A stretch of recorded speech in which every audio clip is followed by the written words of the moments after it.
Excuse me. Were you a student athlete? Yeah. What sport did you play? Football.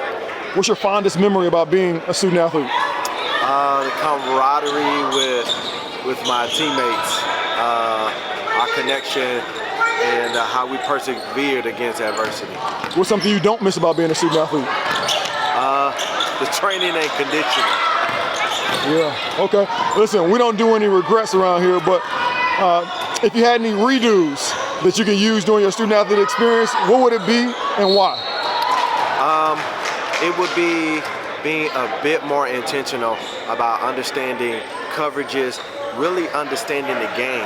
A lot of student athletes face issues as it relates to mental health or knowing who they are beyond the sport. What type of advice would you give a student athlete searching to figure out who he is or who she is beyond the sport they play? Surround yourselves with the right people. Surround yourselves with individuals that want the best for you. Surround yourself with people that won't allow you to compromise your values or your character to fit into their box. What type of advice would you give student athletes as it relates to potholes you maybe fell victim to and how they can avoid it?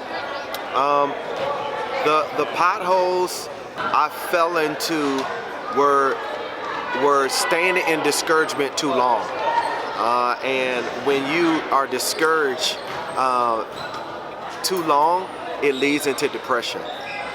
It leads into negative thinking about yourself.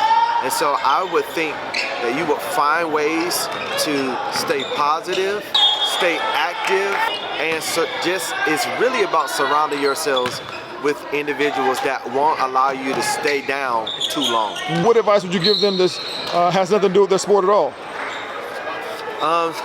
Who you are is beyond the sport you play. And you're gonna have to discover that, because for me and my journey in football was kind of cut short because of a car accident when I was in the 11th grade.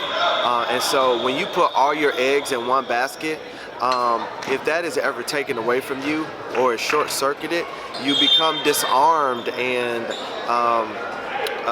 challenged, because your whole identity is found in what you do, not in who you are. And my last question is, what's some last-minute encouragement you would give student athletes just to maximize their time currently, but also set themselves up favorably for the future after their eligibility has elapsed? Yeah, so I would suggest this. Don't wait to get to where you think you're going to give back. But go mentor, and if you're a high school athlete, go back and mentor in middle school. Giving back is also a way for overcoming your own depression or your own defeat.